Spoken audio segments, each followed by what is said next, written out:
So last class tonight.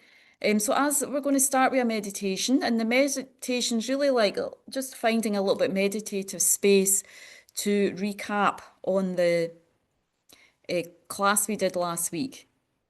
So I'm just going to use that space just to go over a couple of the points we mentioned last week on the benefits of relying on a spiritual teacher, and also on kind of what kind of qualities do we need to look at within ourselves or develop in ourselves to become a disciple, a student, or continue to develop. So let's start with getting into a comfortable meditation position. Couple of breaths, just inhale, exhale through, letting go any busy energy in the body and mind, maybe through a couple of deep inhalations, exhalations.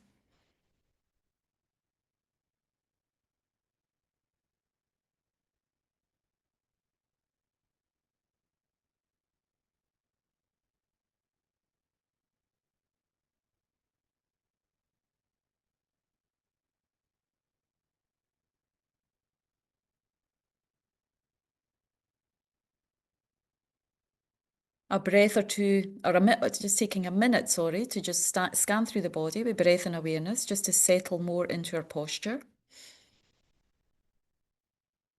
Starting at the crown of the head, and with breath and awareness, just gently going through different points of the body, a bit like doing acupuncture, just to release and relax.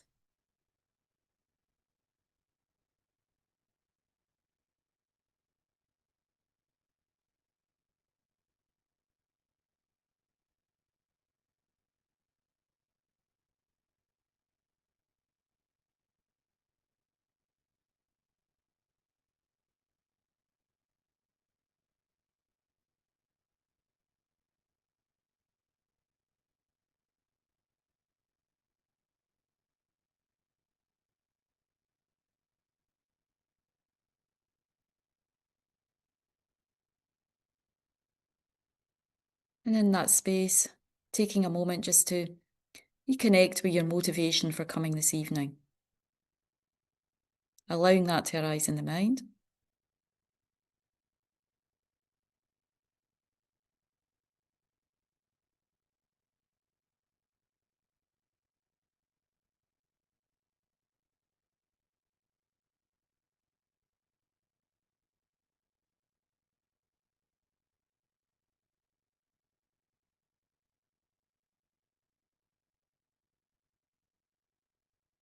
So last week, we discussed the benefits of practicing guru devotion, relying properly in thought and action on a spiritual teacher. As I mentioned, when we have a genuine guru, you have a fully qualified guru, whose only aim is to awaken us, to lead us to everlasting happiness and enlightenment. Then logically, if we follow such a teacher correctly, with the right mindset and sincere actions, enlightenment should become the natural result. That's one of the benefits of following a guru with correct devotion. That's the ultimate benefit, enlightenment. That's when we receive the full benefit of the path that the guru has followed and completed. We receive that in our own mind. We develop the same qualities as the teacher. And we saw this particularly in the example of Milarepa, who served his guru Marpa with incredible single-pointedness and wholehearted trust. He carried out his instructions with unwavering devotion. So Milarepa was set like an empty vessel, that was completely filled with the nectar of the Marpa's teachings. He was able to receive and hold all the instructions of his guru. So although we may not be able to feel that we can practice like Milarepa did, at least we can receive some of these immediate benefits when we rely properly on a teacher, such as being protected from outer obstacles, outer merits like spirit harm, wrong friends, bad company, things that divert us from our practice. When we have that mindset, devotion, and faith, it kind of acts like a barrier, it protects us from outer obstacles. It's like a protective shield almost for our spiritual practice. And also, the other benefit we receive is that certainly our delusions and our negative actions start to gradually decrease.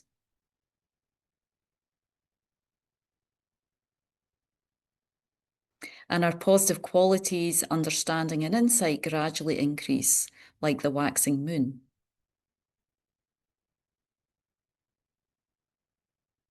So in the beginning, these are very realistic and meaningful goals and benefits that we can receive from relying on a spiritual guide. The kind of softening and opening of the mind, which allows us the teachings to truly touch and transform us.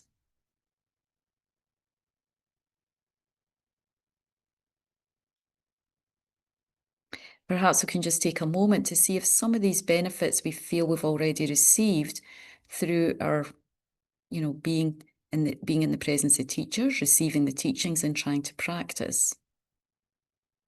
Just see if some of them you already feel the benefit of them right now.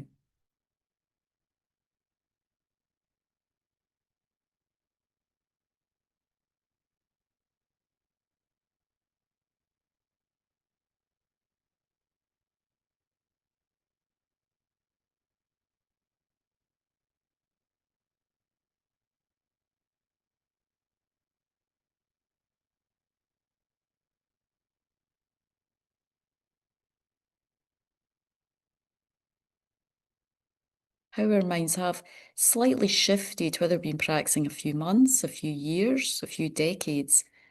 How, alongside listening and reflecting to teachings, that element of sort of devotion or faith has progressed, has ripened more in your heart, and how that affects your transformation. Brings these type of benefits.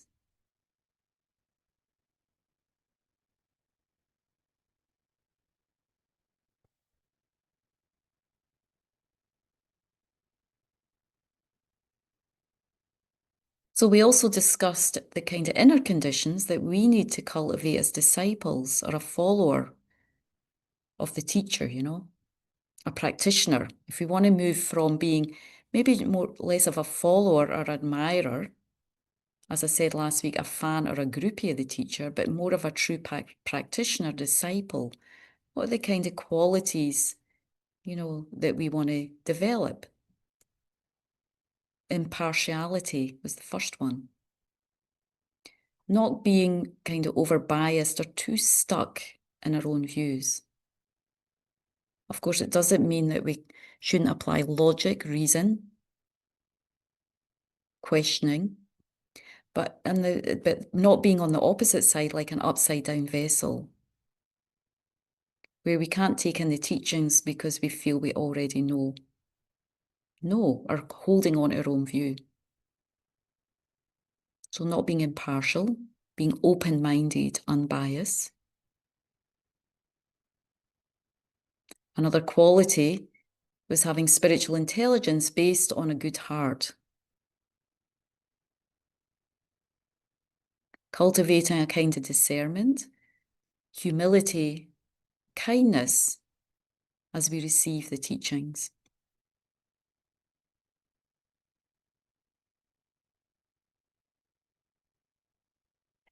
Another quality that we need to continue to develop is a sincere wish to practice, wanting to apply whatever the teacher gives us rather than just collecting information. So having a diligence or a joyful effort in putting the teachings into practice.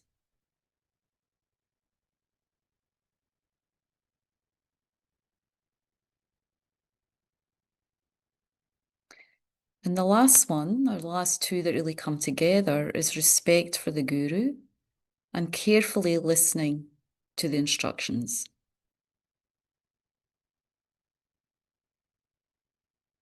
So really, this is what this class is about, how we develop a sort of deeper respect for the teacher in a kind of healthy, grounded and organic way. How we open up this mind of faith in a natural way. How we kind of train our mind in that. Which is mainly looking at the qualities more than the faults and remembering the kindness of the spiritual teacher. That's how we get the depth and warmth of faith kind of opening up in our heart. And we're going to look into this more in this class. So let's just, take refuge together and have this kind of aspiration. May I and all beings gradually awaken through relying properly on the teacher in thought and action. This kind of heartfelt sense of relying on the teacher.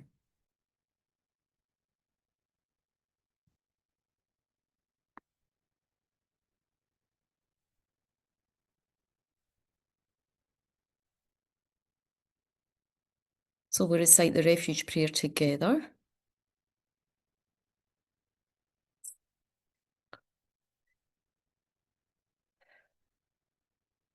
Imagining all sentient beings around us, mother, father, siblings, friends, family, both close and extended, and all beings as vast as space, all around us, taking refuge in Buddha, Dharma and Sangha. And also, if we have, recalling the qualities and kindness, if we know how to do this already, just feeling the qualities and the kindness, either the Buddha or our spiritual teachers who are manifest for us in kind of in place of the Buddhas right now.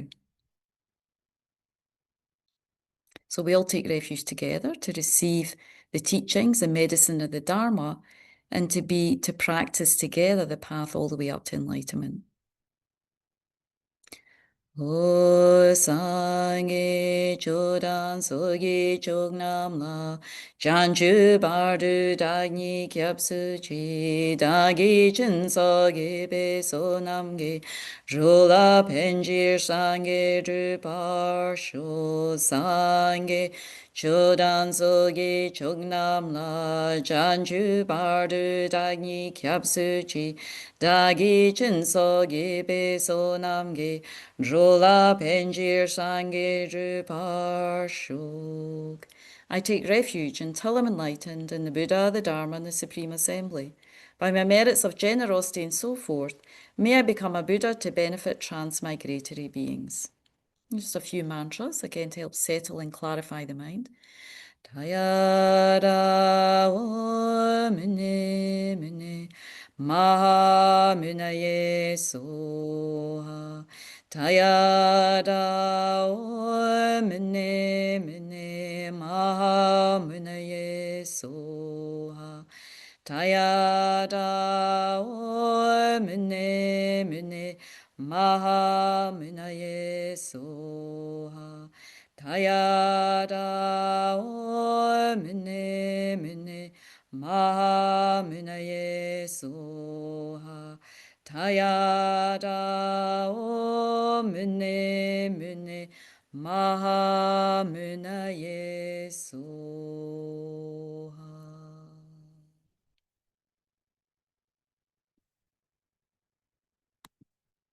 Okay. Oh. So this evening, as I mentioned in the motivation, we are going to talk about Guru devotion, which in this context means proper reliance on respect for one's spiritual teacher in thought and action. So last week, I discussed, I went over slightly, a little bit around following the teacher, reliance on the teacher in action. Does anyone remember the 3 ways that we can follow, practice reliance on the teacher through action? Little test very at the beginning of the class. Any hands there? Everybody's got her head down there.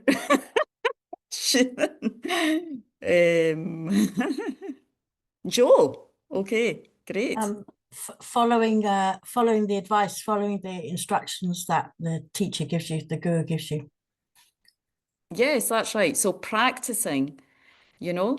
So one that's practicing. So there's three ways to follow the guru in action, yeah. So it's practicing, as you say, Joe, the advice the teacher gives you, practicing the teachings and the advice through practice, and that's the highest way to follow through to practice devotion to teachers, following their advice. I mean, it's sort of common sense, isn't it?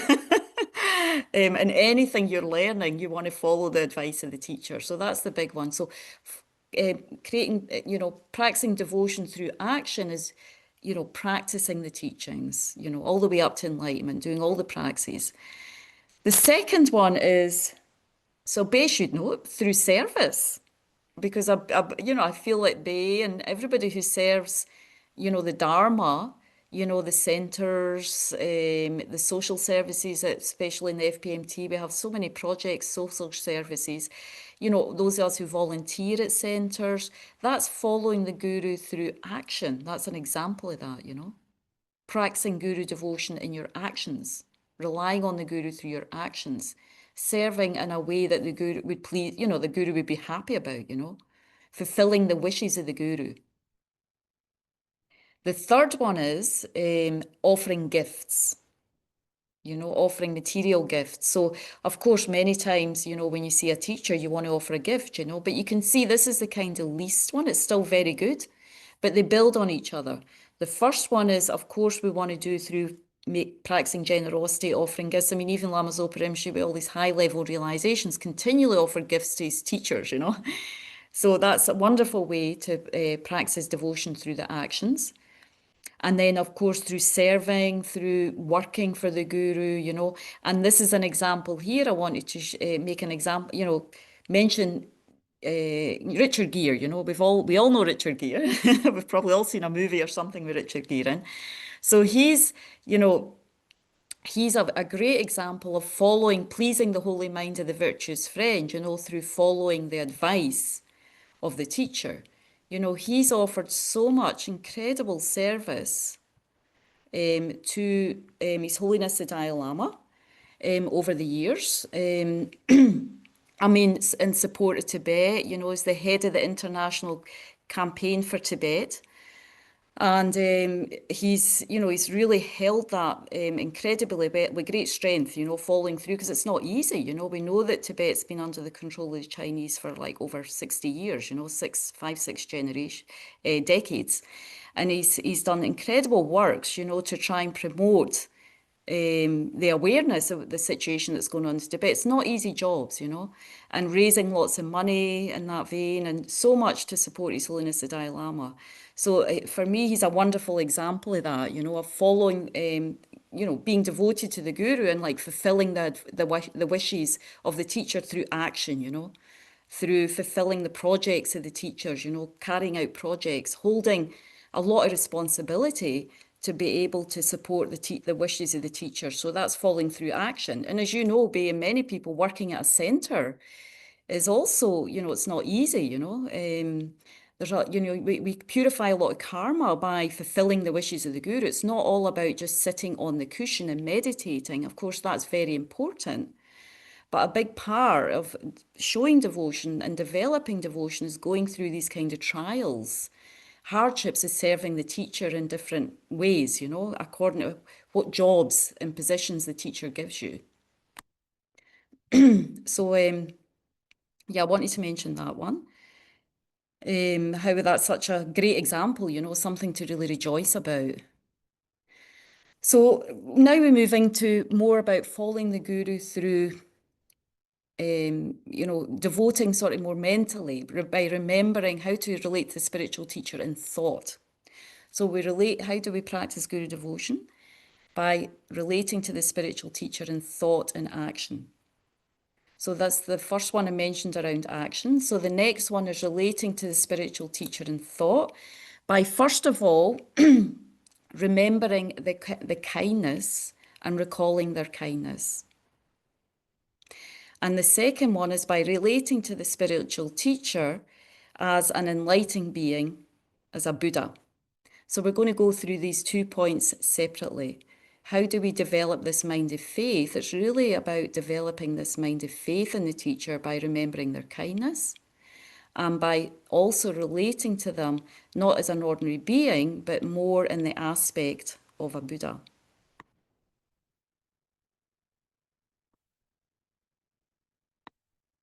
Okay, so just give me a minute because I need to pull up something on my screen that I forgot to do at the beginning. So I'll just need a couple of minutes to do this. Show and show now. Let me just go into my files. Here it is, right. Okay, here we go. Sorry, I got caught up in a conversation at the beginning of the class and I forgot to pull up one of my documents here. Okay, just bear with me. Right.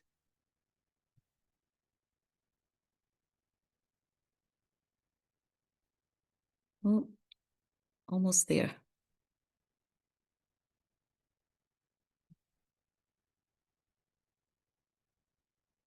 Okay, here we are.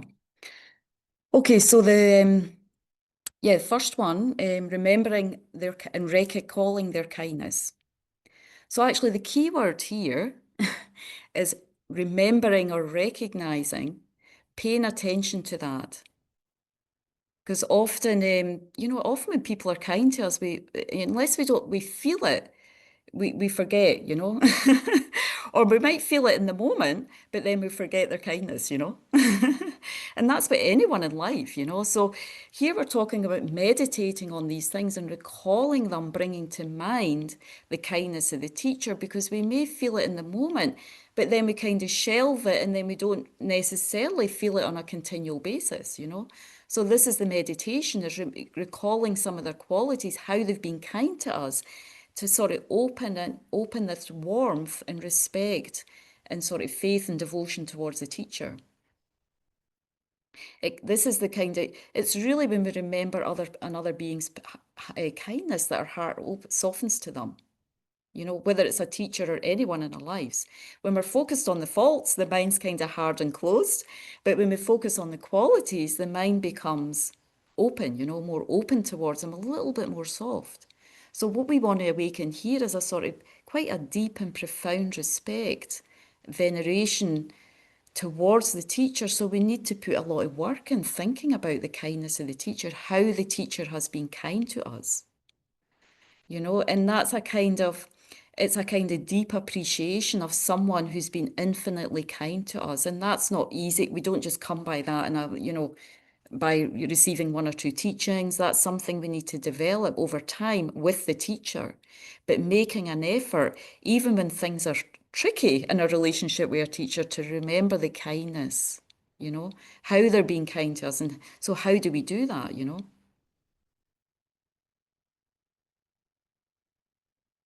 Okay, let me just share again the points in this meditation.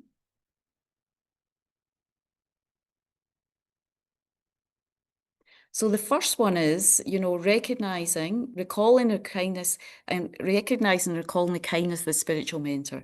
The guru is kinder than all the Buddhas. So there's 4 different kindnesses we're reflecting on here. The guru is kind in teaching the Dharma. And I'm going to go through each one of these separately. So there'll be a time to write it down again. The guru is kind in blessing our mind streams. And the guru is kind in attracting us through material support.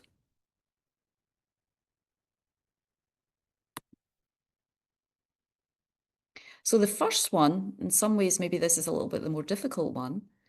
The guru is kinder than all the Buddhas. So how do we think about that? How do we wrap our mind or heart around that? Well, there's 2 ways to think about this.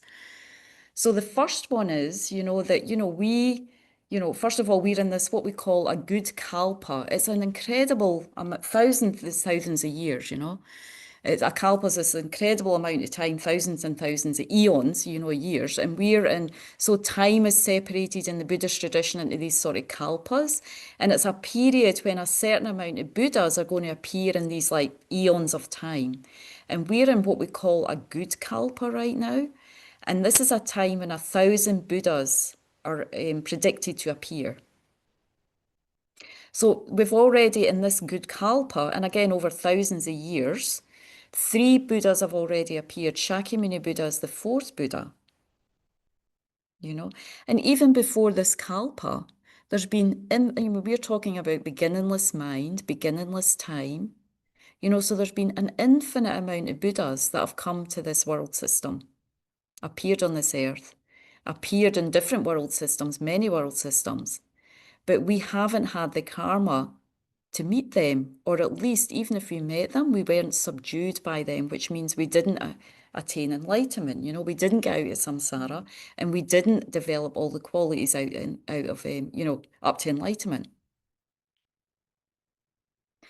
So even Shakyamuni Buddha, we can say he came into this world. Now we may have met him, but still here we are in samsaric existence. So we didn't have the karma to be directly subdued by Shakyamuni Buddha. So the guru, who is communicating with us right now? Who is guiding us on the path right now? It's none other than the guru, the spiritual teacher.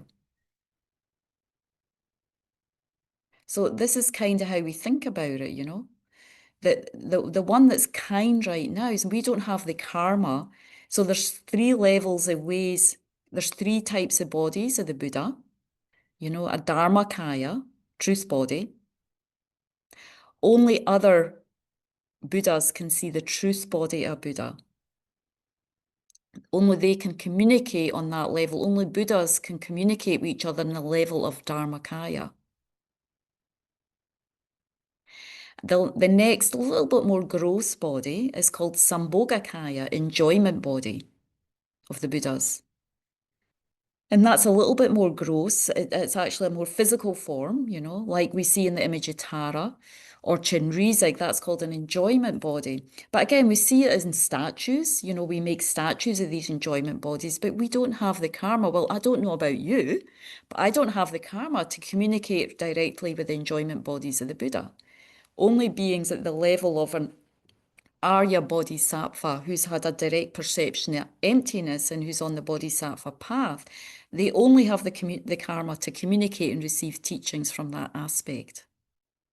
So this is maybe a lot to wrap your head around, but I have mentioned these bodies before, keep mentioning them, and then slowly it sort of it kind of seeps in, Nirmanakaya is the most gross form, outside this ordinary aspect. It's the manifestation body. And that's what you see with this certain Buddhas, like the 35 Buddhas who they're not wearing jewels and ornaments. They have a more simple aspect. And that level of body is seen by kind of beings who are on the path of patience. They've developed this path of patience. So still a little bit more obscurations than those who are Arya Bodhisattvas, but still most of us wouldn't be on that path of preparation. So what we see is the ordinary aspect, how the Buddhas communicate with us is through the guru, through the ordinary aspect of the guru. And that's very kind. So that's the kindness, how we receive initiations, teachings, vows, practices, advice is through this ordinary aspect. So it's very precious. Very kind, because we're not able at our level to see these higher levels of Buddhas, these more subtle bodies.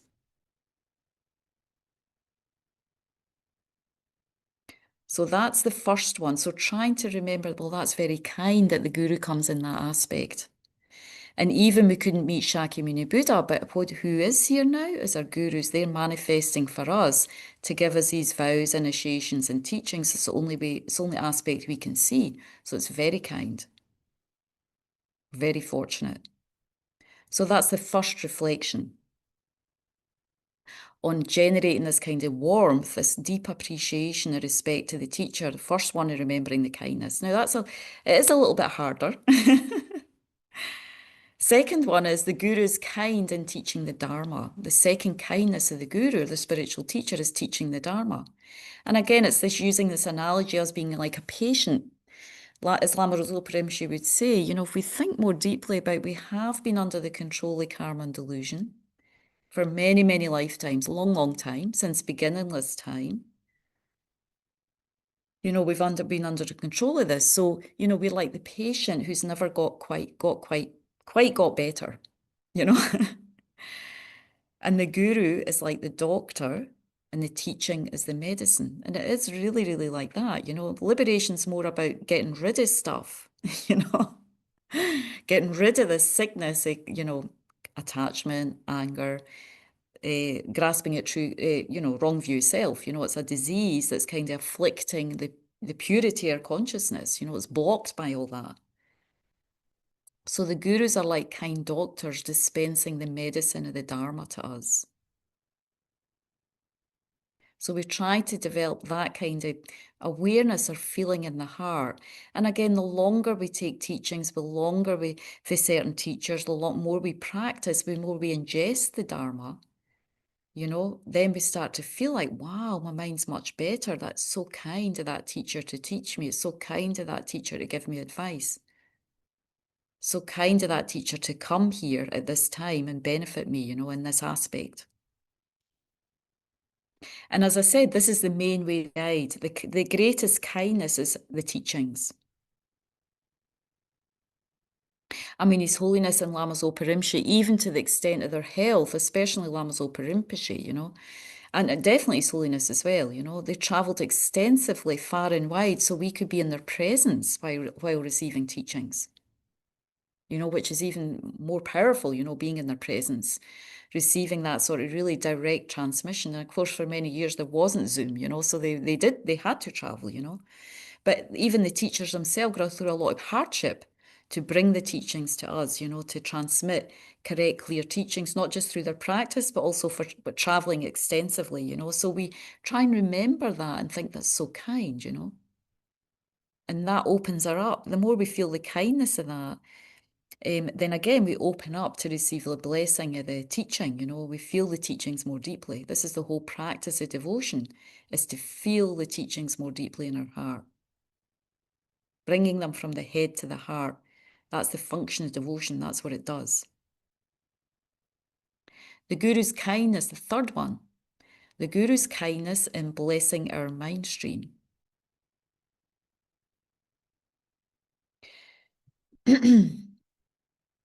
Next slide. So as Alex Berson says so well, as Western spiritual seekers, many of us read books. We attend classes at Buddhist centres and even participate in guided group meditations. These may open our minds and may even inspire us. Yet granted that self-development is always difficult and slow, and most of us find that we do not make significant progress. So this can happen. Many, many times in the beginning, we have so many wow moments, It's like, wow, the Buddha, wow, Buddha nature, wow, death and impermanence, wow, and we've all had our wow moments. I mean, that's partly why we're still in the class, because we've had these moments where it really, it just resonates, we get it. And that's wonderful, we need these moments, but how do we keep these moments going? How do we keep going deeper and deeper and having these insights? Well, it's through this practice it's through the blessing of the guru. We need this practice of devotion, remembering the kindness and receiving the blessing to continue to move our hearts in positive ways. So even when we go over the same topic, we hear it in a different way, we experience it in a different way, we feel it in a different way, we feel like we're digesting it. We're chewing on it and some of the flavors are coming out each time. Each time we meditate, we get a wee bit of different flavor from that teaching. And that's what is the blessing of the guru. That's what enables us to keep getting those different flavors of the teachings, keep getting those little spiritual insights. It's through the kindness of the guru blessing our mind stream.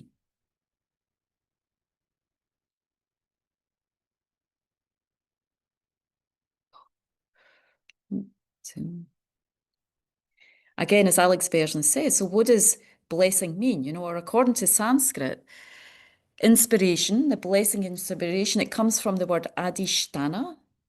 It means an elevation or uplifting of our mind. So that's what we mean by blessing in us. Our mind gets elevated, lifted up in the Dharma. Even Dharma means that. It means a lifting up or holding of the mind, holding it out of suffering and into wisdom, into compassion, into positivity, into qualities of realization. And the Tibetan word for inspiration or blessing, Chinlab, means bringing a wave of magnificence. So this is a really nice translation. I like that one.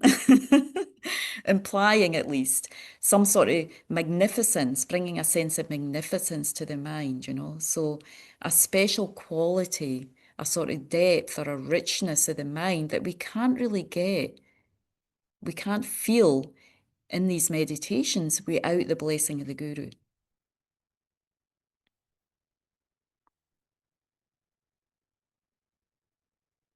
So the blessing, so the guru's very kind, his presence, his power, and as we open up in devotion, that's very kind. Due to the power of that being, we can receive a strong blessing in our heart, a deep, strong feeling. That's what's meant in the blessing of the guru, that basically kind of is making more and more firm that realization, that particular realization or quality that we're trying to develop. So when we're just not feeling the practice, it's because we need to develop this mind of devotion, and remembering the kindness, and one of those aspects, remembering the kindness of the guru and blessing our mind stream. And the fourth one, the guru's kindness inspiring us to practice Dharma by giving gifts. And again, I mentioned this already. In terms of us giving gifts, as one of the ways we can practice devotion in action by offering material things, giving gifts. And this is the last way to reflect on the kindness of the guru. So, of course, the biggest gift the guru gives is the gift of the Dharma, clear, precise instructions, giving advice, showing us the proper way to practice. But, Lama Zopa Rinpoche was an incredible example of a guru who also gives many, many gifts to the disciple. And often in the early days, that's the way that the guru sort of brings the disciples to his circle, is by giving gifts. I mean, not as a kind of, what would you say? Not trying to bribe them into the circle, I mean, a genuine guru genuinely wants to offer you something, but it's a way for you to open up, we all feel the kindness of someone who gives us gifts, So it's one of the ways that a guru guides, is by giving gifts to the students. And as I say, Lama Zopa Rinpoche was an unbelievable example at always giving gifts to the student, So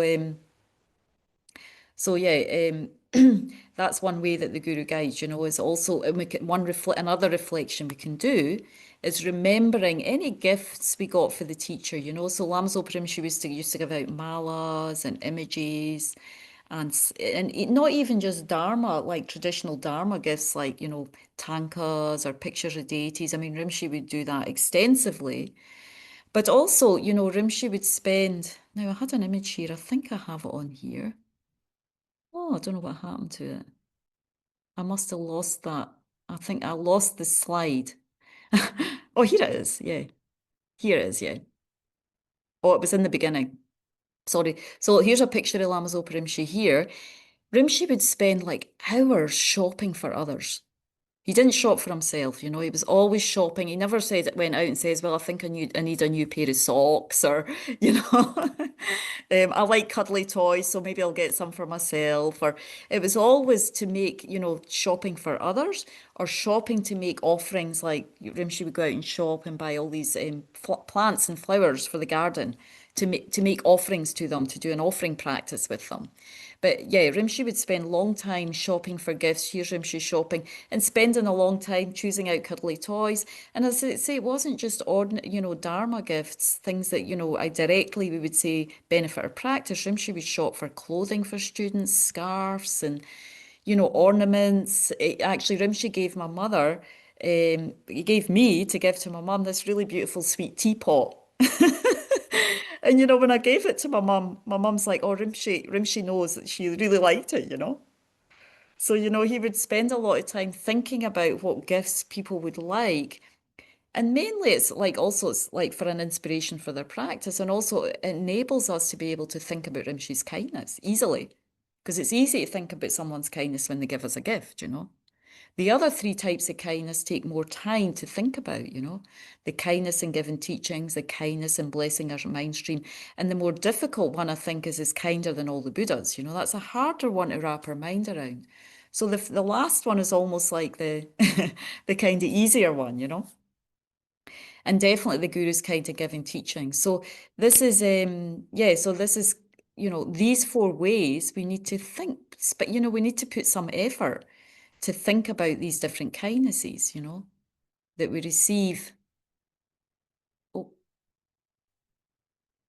from the teacher.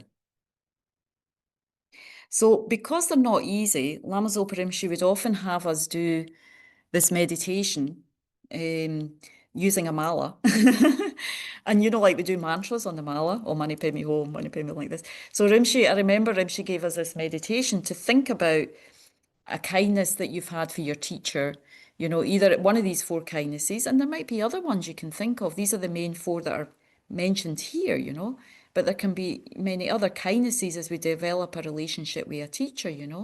The kindness of spending time to have an interview with you, the kindness of giving advice, the kindness of maybe walking with your teacher, maybe you go for a walk with your teacher, then spending time. Just, you can be creative. These are the main 4 points, and definitely we need to use these, but we can utilize other kindnesses. So Rinpoche would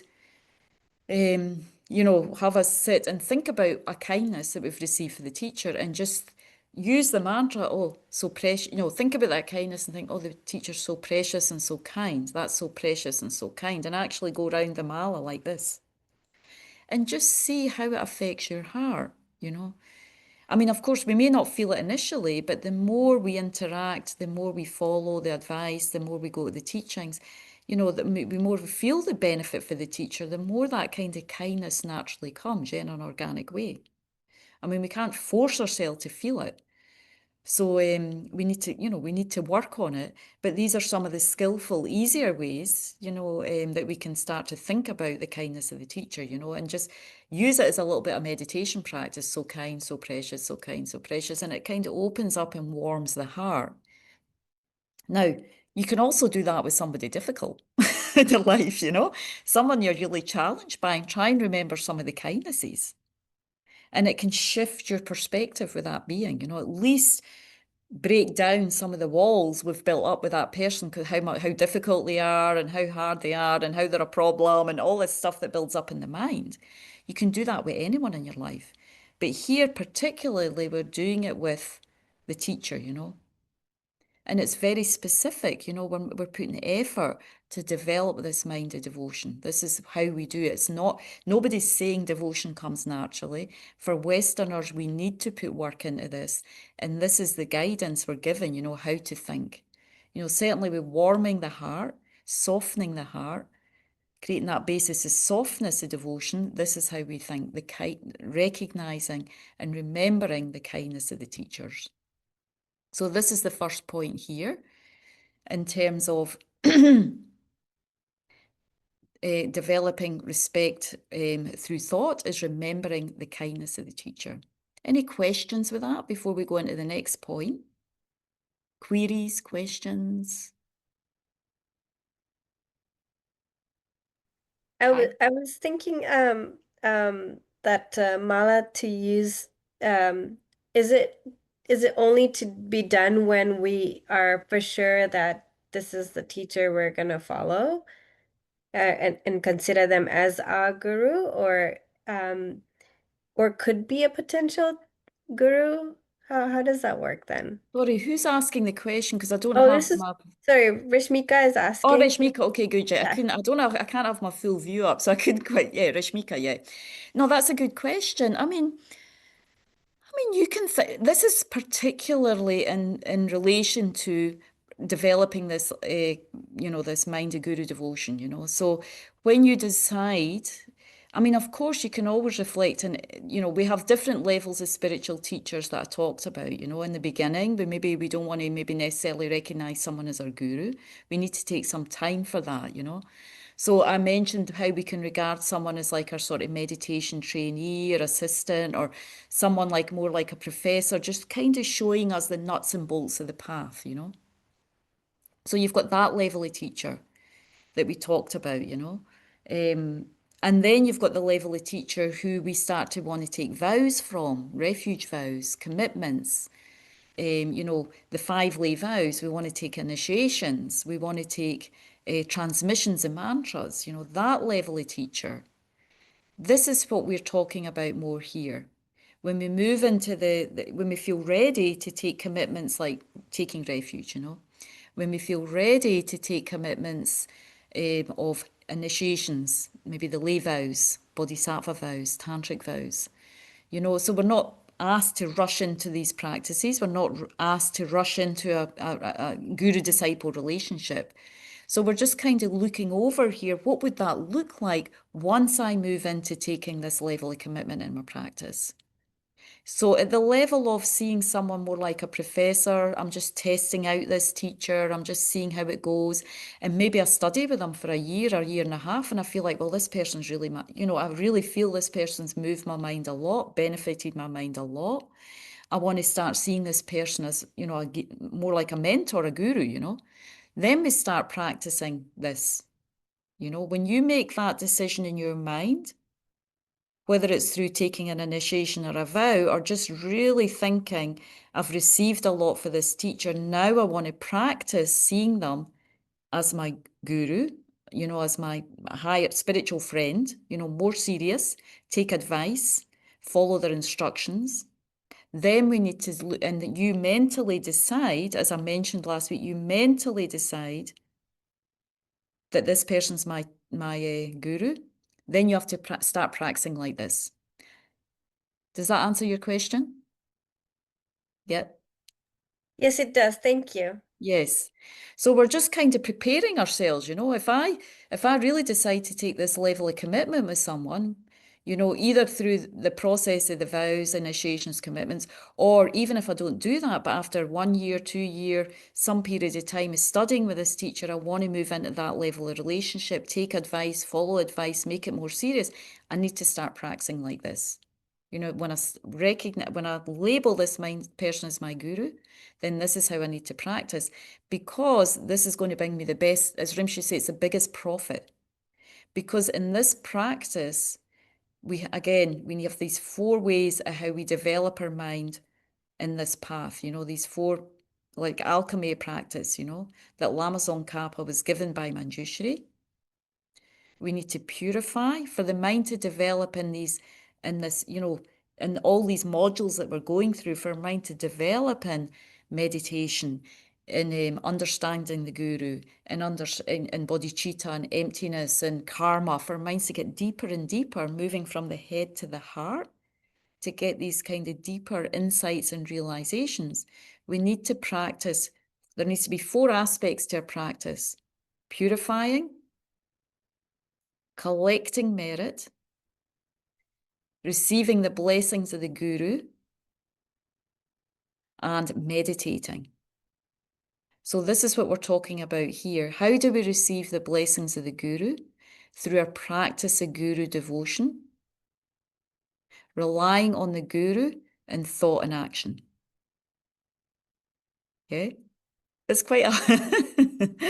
And what we're doing here is, how do we so for the blessings of the guru to seep into our mind, we need to practice devotion. We need this mind of faith. So how do we cultivate this mind of faith? It's through the first one, remembering, recollecting the kindness of the guru, through these 4 points. And the second way is to, so any more questions along like remembering and recollecting the kindness of the Guru? Anyone got any more questions before I go into the next part? Yeah, I do, Angie. Yes, Bea. The blessings is always a difficult topic for me, especially like let's say when you say remembering the Guru is kind and blessing our mind stream. So to me, it's seems that there is an object, is it like a blessing out there, and the Guru is actually the giver. But then sometimes um, I would hear it, blessing is all depends on like the mind of the student, is in only on the receiver. So this is a part where I'm kind of confused sometimes is in terms of the actual blessings, as if there is some sort of like material object out there. There's the You know, blessing right there on a plate, you know. exactly. So I often get confused and get caught up that way. Well, you know, you've been around His Holiness, Lama Zopa Rinpoche, your Mackenzie. I mean, you're lucky. You've experienced what it's like to be in the presence of like really masters, you know, masters who embody the teachings. Do you feel like a presence there? You feel something quantitative almost. It is almost like quantitative when you're in their presence. No, Bea? Oh, I do. But when you ask, yes. So in terms of feeling their presence, yes. But then if you ask me if that's a blessing, then sometimes it's hard for me to say, like, because my mind tend to think like, oh, is the Guru like intentionally giving out Oh, blessing? yeah, I'm Like not going to give any to you, but I might give a little bit to you there, you know? exactly. Like, does the Guru need to be aware of the student? Because, like, for me, I feel like His Holiness doesn't even know me, but Yeah, I Bea's feel been like I need. misbehaving, so she's not getting any today, you know? So, well, actually, I'm glad you mentioned it because there's an analogy I didn't bring up, and I'll bring it up now. You know, and I did bring it up last week. It's a little bit like, you know, once our mind stream is developed, you know, the Buddha's often another analogy is we use like the quality of the Buddha's mind's like the sun, you know, just like the sun illuminates the world, or like the moon eliminates darkness, you know. So these are the two qualities that are often the analogies we use in terms of enlightened consciousness. You know, like when all our qualities are developed, we're like the full moon, you know, everything's full, the mind's full of compassion and wisdom. Or like the sun. The sun has this quality to ripen everything. The sun doesn't discriminate like, you know, well, I think, you know, it doesn't come up and say, well, I'm not going to shine on there today. You know, of course, clouds come, things can obscure the sun, but from the side of the sun, it radiates sunlight all the time. From the side of the moon, it reflects on all beings all the time, you know. It reflects in the water, it reflects on everything. So this is the quality in light and consciousness. You know, that no matter who we are, where we are, it's reflecting in all beings all the time. But if we don't have the lens we need the lens of faith and devotion, you know, and when that's there, we receive the blessing. When we're thick and obscured or completely in another realm or planet, we don't function as a lens to receive that blessing. So the blessing is indiscriminate, but us receiving the blessing depends on the quality of our mind or consciousness. I mean, we know sometimes people go around His Holiness and you think, oh, he's nice, but they don't feel much. They might feel a little bit. Lama's Rimshi, people might think, well, that was nice, but they don't, you know, even myself, you know, when I first met Rinpoche, when I was really new, I first met Rinpoche and I'd been doing a little bit practice, but not much. And I offered a cat and I thought, well, that was nice. But I didn't feel like, wow, you know, I wasn't like blown away. But then I did more practice, and I spent another 6 months teaching, going to teachings, purifying, and my devotion. And then I sort of got this understanding that Rimshi was my teacher, through my practice and retreat. And then the next time I saw Rimshi, I was in tears, and my heart just went, just blast, came right open, because from my side, the devotion had opened up, And then I was able to really feel like who this being is. But Rimshi didn't change at all from his side. It was coming from me. So, many people can go to His Holiness teachings, and it depends on, our maturity in our spiritual practice, the maturity of our devotion, what we receive there from His Holiness. Because they're there shining all the time, and it's us. This is why we need devotion. We need to become that lens. We need to focus our mind on that, because that's the main way we receive the blessing. And when you receive that, even just a little bit, no matter what, we remember the kindness, and that nurtures that devotion. Because we might get a blessing, go, wow, that was great, that was amazing, and then we go off somewhere else, and then we sit down, and it doesn't mean the blessing stays there all the time, But then we sit and we remember when we felt some sort of blessing or openness, and we think, oh, that was how kind, so fortunate, and we remember that kindness, and it brings that feeling back. It nurtures it back again. Does that help to answer your question, Bae? Yes, thank you. That analogy is helpful. Yeah, and I did mean to mention that, and I kind of skipped over it, so I'm glad you mentioned that, because I wanted to mention that, yeah.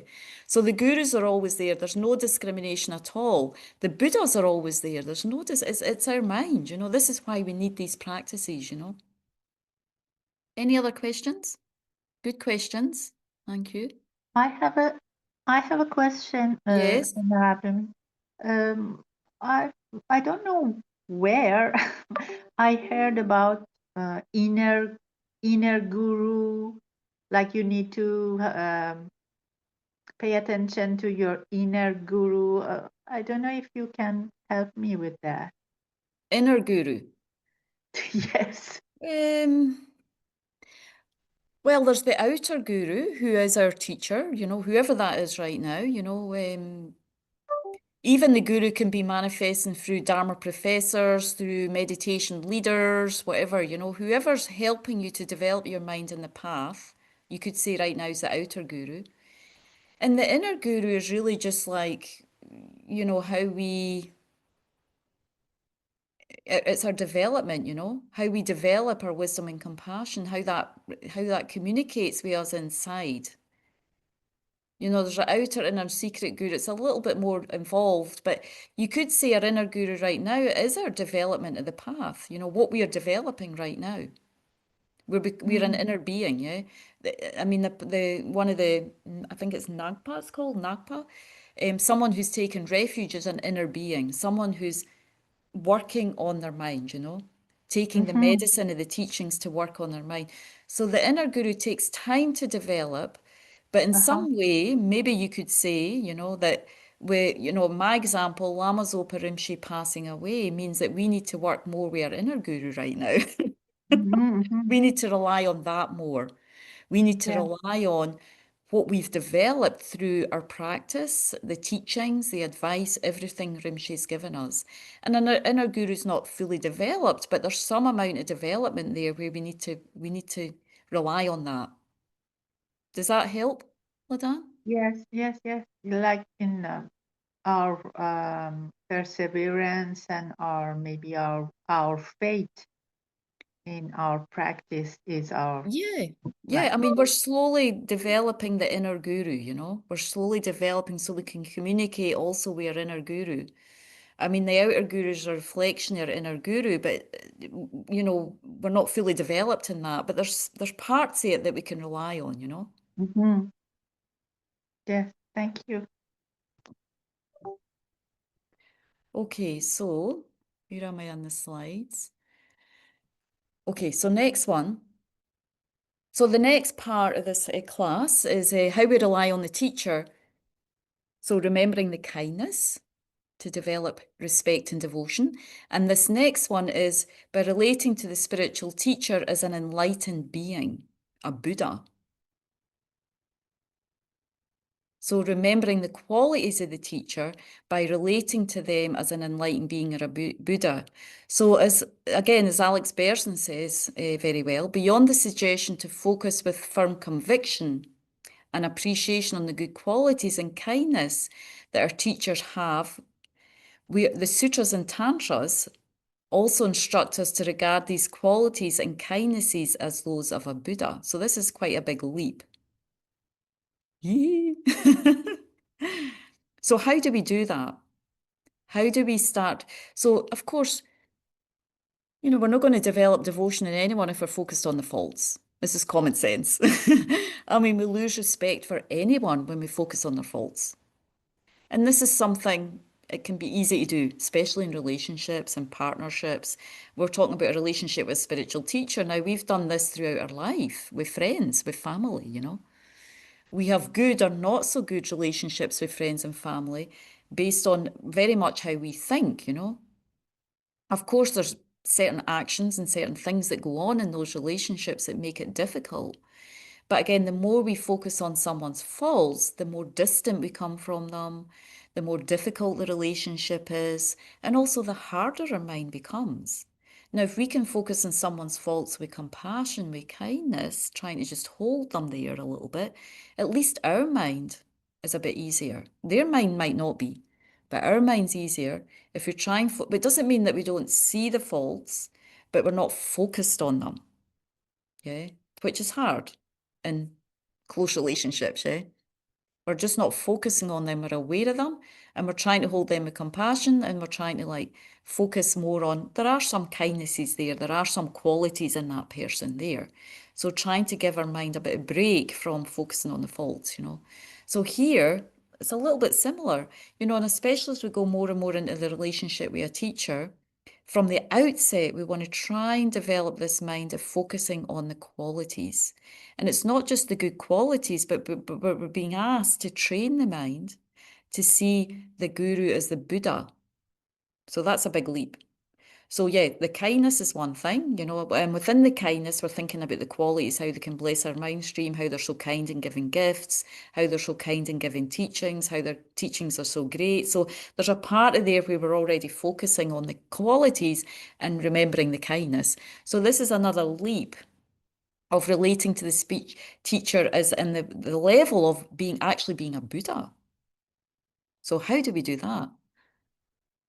So there's 4 reasonings. We need to use a bit of logic why we can and why we need to see our guru as a Buddha. So the 4 are, and as you see in the footnote there, we cannot be sure of appearances. Oh, sorry, in the footnote it says, these are in reverse order. So if you read something like Liberation in the Palm of Your Hand, I believe in the Lam Rim yearbook, they are in this order because Lama Zopa Rinpoche said for Westerners, for us, we need to have them in a different order, because we don't have, we're not in a Buddhist culture, We don't have, you go to other countries like Thailand, people are brought up in a Buddhist country. They have a natural devotion to the Buddha. As Lama Zopa Rinpoche would say, in Thailand, it's like when the monks go out with their alms bowl asking for food. I mean, I've been in some Thai temples in the East, not in Thailand, but in India. There's also Thai temples there, Burmese temples. And the lay people come, they look at you like you're almost a Buddha.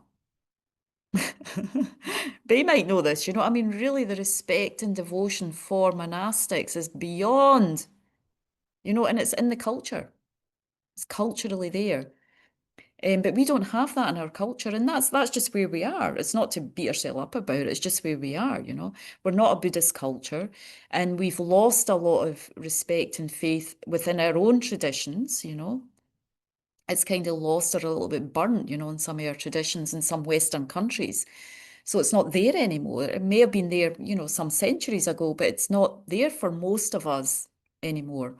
So for us to start with the first one, that the guru is the Buddha straight away because Vajradhara said so, that's not going to work. We're like, well, who's Vajradhara, by the way, I mean, so what if he said that kind of thing, So it's like, that's not going to work for us. It's not natural. It's not organic. We can't just like imprint that in our mind and feel that's going to be okay. It's not going to be okay, you know? So we put that as number 4, you know? Because we're not in a Buddhist country, we're not somewhere where monastics are already held with great esteem, Rinpoches, lamas, great esteem, you know, so it's quite easy to kind of think about them as manifesting for the Buddha realms, you know, being Buddhas. But we don't have that, so we need to start with having logic, and logically, why would the guru be a Buddha, you know? First one is we cannot be sure of appearances. Second one is Buddhas and Bodhisattvas are still working for the sake of sentient beings. The next one is the Guru is the agent of all the Buddha's works, good works, and Vajradhara stated that the Guru is Buddha. So we're going to go over these in a little bit more depth. So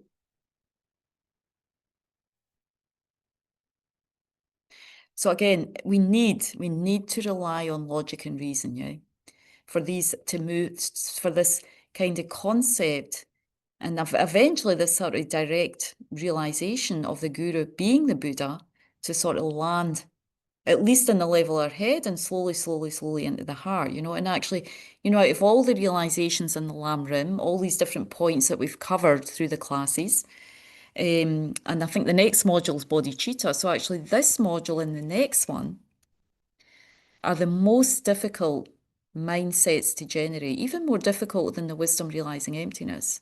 It's this mind of seeing the Guru as the Buddha, inseparable. It's not an easy realization to get, so don't beat yourself up if you're struggling with it, even just hearing it right now. Just allow it to land wherever it lands, you know, be open to it. There's not an immediate rush for us to go into these meditations. We will cover 2 or 3 meditations, of course, in the practice day, how we do this.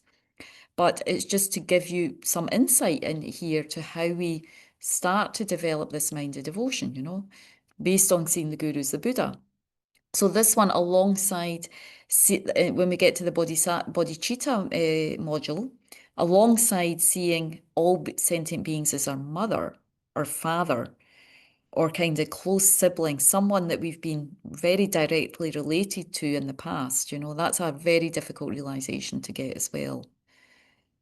So just giving yourself a bit of space on that front, you know. So the 4 traditional reasons we use, first one, we cannot be sure of appearances. So right now, I mean, really, can we be sure of much? So the way in which our minds, we're already getting some sense of this, you know. Okay, we haven't went into deeply the module on emptiness and how we perceive direct, you know, phenomena wrongly and how we're supposed to perceive phenomena, but we've already touched on very much how our mind is filled with delusion right now. You know, we get a bit of sense of that, especially from the last module, Samsara and Nirvana. So, you know, how can we trust? I mean, we don't know who's who, you know, really, in this world. I mean, we do get a sense of people, especially when we live with them, you know. We can get very much a sense of somebody's mind, their quality of mind, you know, where they are at, you know. But even when we look at our own minds right now, I mean, we can't really trust appearances. We don't know what other people are really thinking. We don't really know, certainly at the level of teachers, what really is going on in their mind. We can't read other people's minds right now. We don't really know the level of minds of many people, you know, around us. Never mind the level of our own mind, you know. So this is what it means by we cannot trust appearances. You know, we can't be sure of any appearances right now. You know, as Lama Zopa Rinpoche says, nothing is definite in our view. How things appear to us completely right now is very dependent on the level of our mind. And a good example of this is the story of a Sangha. I often bring up this story, you know, a Sangha and the dog. It's a very good compassion, or it's a very good example of how we can't trust appearances, how we can't trust what's appearing to our mind right now, because the mind's clouded in ignorance, karma, and delusion, you know. So remember the story of Sangha and the dog when you know, he was meditating for many, many years in the cave, and there was different times when he gave up, you know, the practice. His whole aim and was to develop loving kindness. He was meditating on the Buddha Maitreya, who's the Buddha of loving kindness and compassion. He's the next Buddha that's going to appear in this world in some thousands of years. And he had the strong wish to have a vision of Maitreya. He wanted to receive teachings from Maitreya. So he went into retreat and he meditated for over 12 years on Maitreya Buddha, reciting the mantra, doing lots of purification, making lots of requests, really, praying to have a vision of Maitreya and receive teachings, And he, 2 or 3 times he left the cave because he just felt like, I'm not getting anywhere here. I haven't seen Maitreya. I don't feel like my mind's really shifted at all. So I think I'm going to give up. And one of the occasions he walked down the hill and he saw someone, using a feather to kind of, and brushing on a rock, some kind of rock. And he said to the person, well, what are you doing? And he says, well, I'm using this feather. I want to make a needle from this rock. And Maitreya was like, Asanga was like, wow, well, if you've got the perseverance to do that, I can definitely go back up and do my retreat. I mean, I'm trying to get a vision of Maitreya here, so I should be have much more diligence and perseverance. I'm going to go back, put more effort. And then I think another time, so there was 2 or 3 occasions when he left and he saw these, different people doing these kind of strange things, But somehow they inspired him to go back to the cave and meditate. But after 12 years, he thought, okay, I'm really not having any success here. I think I'm done. So he decided, I'm giving up now, So he walked down from the cave and he came across this dog that was kind of sick and full of maggots, starving, really suffering, And he felt this incredible compassion for the dog, And he thought, well, how can I help this dog? So first of all, he thought, well, the dog's really hungry. So he cut a little bit of flesh off his arm, and fed it to the dog. But then he thought, well, this dog's full of maggots, and it's suffering so much. And so he said, well, I need to pull the maggots out, there to help him as well. But he thought, well, I don't want to harm the maggots.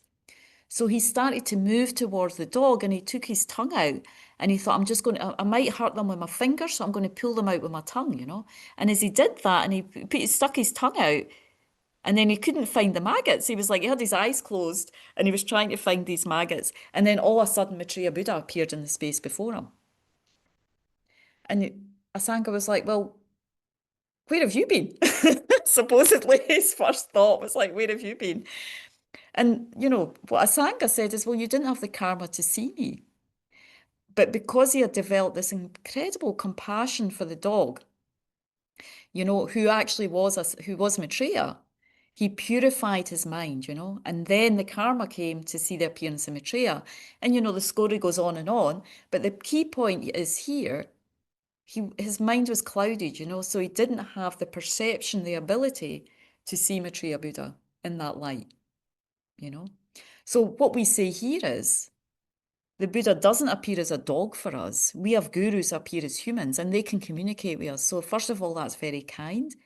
But also we cannot trust our appearances. Just because they appear as a human doesn't mean they're not Buddhas, So we need to kind of use this, play with this a little bit, use this logic a little bit, like the guru is a Buddha, because, kind of using some logic, like we can't trust just because we see an ordinary being there. It doesn't mean that, they're not Buddha,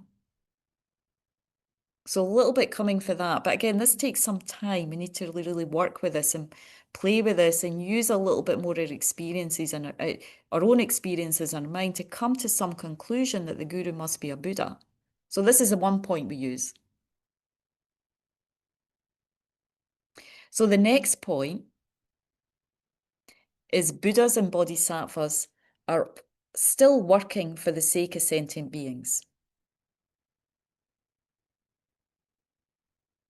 So Lama Zopa Rinpoche advises us here first to think about the quality of compassion. So when we ourselves generate a little compassion or kindness for others, we naturally want to, you know, as we develop this sort of mind of compassion, loving kindness, we have this natural wish to help others. That's what the quality of compassion is. Help them from out of any type of suffering, even if it's just a headache, you know, some kind of temporary suffering. When we have that quality of compassion, and we have compassion. We've met many people who are compassionate. They really want to help others. So when we're looking at the quality of Buddha mind, that's someone, and we'll see as we move into the next two modules actually, what do we really mean by this mind of bodhicitta, this mind of wisdom, you know, realizing emptiness. But the Buddhas are beings who have fully developed equanimity and compassion. Equanimity, as I mentioned in the example today, there's no discrimination between sentient beings. All beings are suffering, whether it's the smallest ant, you know, or the most craziest human being, you know. They have infinite equal compassion to all sentient beings. That's how they've developed their mind. It's possible for each one of us. We have Buddha nature. We can all develop that. So in that level, when we think about that, there's no doubt that they're helping us now. I mean, the Buddha practiced, when you look over, there's some beautiful stories you can read called the Jataka tales. And they discuss some of the previous lives of the Buddha that he himself taught when he was alive. He taught about many of his previous lives as examples to inspire us to practice, you know, inspire us to remind us that the Buddha himself practiced for it's called 3 countless great eons to develop bodhicitta, to develop this incredible mindset that has equal compassion for all sentient beings and has the quality and skill to benefit all sentient beings, to enlighten all sentient beings. So the reasoning is, it's kind of like the Buddhas and Bodhisattvas are still working for us. And how are they working for us? Through our present gurus. Who's leading us to enlightenment right now? Our present gurus. So there's a kind of logic here where you get to where the gurus, therefore the gurus must be Buddhas, because the Buddhas absolutely want to enlighten us. That's all they're about. They're not about anything else. We can be about many things in our life, but they're all about enlightenment. As I said, a genuine guru is someone that's their only wish. That's their only goal, is to enlighten us. You know, they have no other motivation in life. And absolutely, I saw that in the example of Rinpoche. Absolutely, you can see that in the example of His Holiness the Dalai Lama. And when you meet like these kind of qualified gurus, that you get that sense, and they're completely dedicated for that, for your welfare. They've completely eliminated what we call self-cherishing, self-grasping. So the mind's completely qualified and able to benefit other beings, you know. And they're still working for us right now.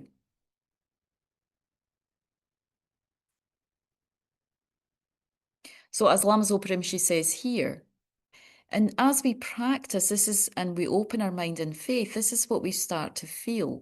We're not alone, because all the time there are numberless Buddhas and Bodhisattvas surrounding you everywhere, loving you, guiding you.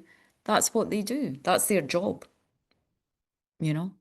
And it's effortless, you know, just like the sun shines effortlessly on this world, in this world, on all beings equally. It's like that. The Buddha's like the sun, or the Buddha's like the moon, eliminating darkness, shining effortlessly, dispelling the darkness of all beings spontaneously, effortlessly. But what we need is the element of faith. You know, we need to develop this faith. And by thinking about these qualities, something happens when you start to relate to the you know, again, in a more healthy, organic way, is to the gurus of Buddha. Something opens up. It's like it opens up something subtle in our consciousness. So we become more and more a vessel to receive that blessing of the guru. So the mind ripens in realizations.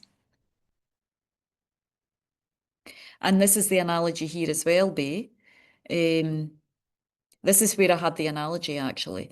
When the sun and moon rises, billions of reflections spontaneously arrive in all the bodies of water and earth, in oceans, rivers, ponds, even drops of dew. So it's very much like this, effortlessly and spontaneously, the Buddhas and Bodhisattvas work for sentient beings. That's the quality of enlightened consciousness. That's why it's so mind-blowing, enlightenment, you know, it's incredible. So we want to tune into that. And how do we tune into that? and be a receptacle for that blessing is by developing our mind in these, in this training, training our mind in devotion. And as I say, it is a training. The guru, the third point, third reflection, logic, reason, the guru is the agent of all the Buddha's work. Why is this the case? So we're adding another ingredient into the pot, so to speak, to enhance the flavour and depth of this kind of the previous reasonings. It's like more texture and depth to that mind of devotion that we want to develop. Why are the gurus doing the Buddha's work? And it's really out of this, again, coming from this slide, So as I mentioned before, we cannot see,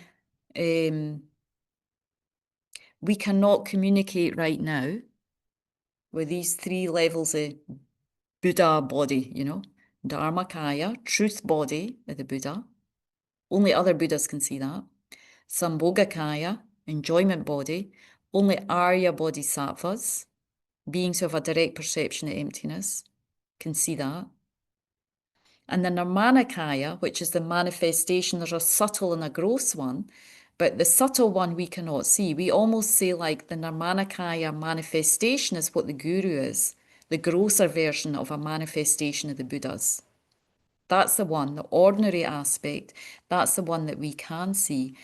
I mean, the Buddhas love us. They want to communicate with us in whatever way they can. And the most skillful way is to manifest like a teacher, I mean, if they manifested like a dog, like a rock, like a plant, it may benefit us a little, but it's not going to benefit us like a teacher, like explaining all the nuts and bolts in the path, and you can communicate, ask questions. We can't do that with a plant or a rock or a tree or Now, Buddhas can manifest as plants, rocks, trees, animals.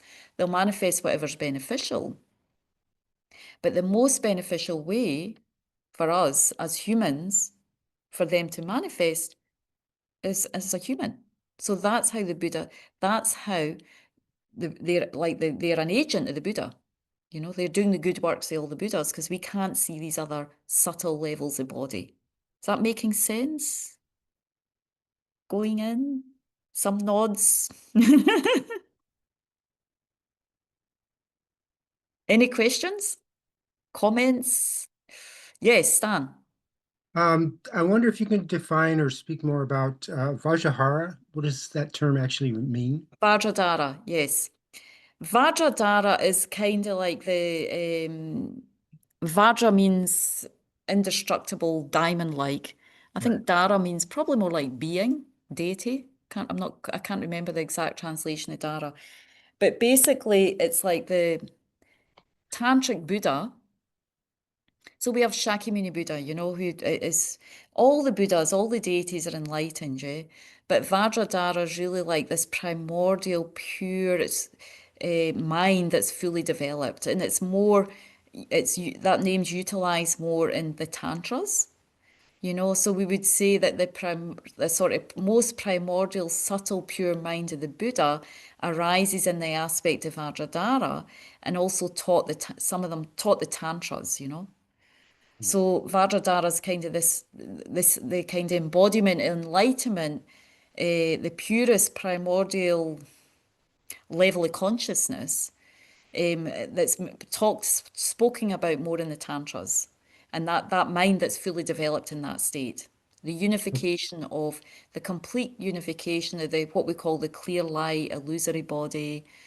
The unification of, I mean, in simple terms, the complete unification of our fully developed wisdom and compassion, Okay, But thank you. it's usually explained in a little bit more tantric terms, like the unification of bliss and emptiness, the unification of bodhicitta and emptiness, the primordial mind that's fully developed. So it's in regards to the most subtle level of consciousness that in its fully developed state is Vajradhara. Okay. Yeah, I saw it referenced in some other reading, and it seemed like it was referring to, and in the number 4 aspect of what we get from the Buddha's Vajradhara stated guru is Buddha. And it made it sound like it was an actual entity. historical entity or something like that. So I wanted clarification on that. But Yeah, so Vajradhara is a deity, he's one of the deities in the Buddhist tradition, as is, I mean, I think, I'm not 100% sure, but you could say Shakyamuni Buddha manifested as Vajradhara and taught the Tantras. He also manifested in other aspects to teach the Tantras. okay. So all these deities, they are enlightened beings, they are aspect to enlightened consciousness. Mhm. As is Chenrezig, was a bodhisattva who practiced and became a Buddha. I don't know all the history behind how Vajradhara manifested, but you could at least say, in terms of Tantra, Shakyamuni, Vajradhara is the tantric aspect to Shakyamuni Buddha. Okay. And it has a quality, a certain aspect, because the method to practice to get to Vajradharahood is very specific in terms of tantric practices and how you practice. Mm. I don't know if that's really, is it helping a little bit? Yes, it helps. It helps me to understand. It's beyond my understanding at this point. Having never studied Tantra. So You could say Vajradhara is a sort of tantric Buddha, yeah, but you could say there's the authority over the Tantras, but he's also a manifestation of Buddha's enlightened mind, and he taught the Tantras in that aspect yes. Yeah. because there's a purpose for that as well, that he Mhm. taught in that aspect. Okay. As it is with, you could say Chenrezig's in that aspect with many arms and many heads, because when we meditate on that aspect, when we chant that mantra, it brings about a certain quality. So so Vajradhara taught the Tantras through many, many deities because it manifests the quality of enlightenment. For us, it's like different medicines for different beings. Right. But you could say Vajradhara is kind of like the, I don't know, the leader, not the leader of the Tantras, but kind of the main deity we would talk about in terms of discussing the Tantras, where the Tantras came from or through the teacher, Shakyamuni Buddha manifesting as Vajradhara. Yeah, that helps a lot. I appreciate it. Thank you. Okay. Any other questions? Joe? I'm just wondering in my mind whether there's whether it's written anywhere or whether there's a relationship between or like a continuum or a spectrum between seeing the gurus, the Buddha, and equanimity, and knowing and seeing that every sentient being has Buddha Oh, Joe, can potential. you hold that thought? I need to plug my computer in because at the start of the class I was too busy chatting with someone. I didn't plug my computer in, and it's going to go in a minute. So give me a second. Hold that thought. I just know it's really low on the power.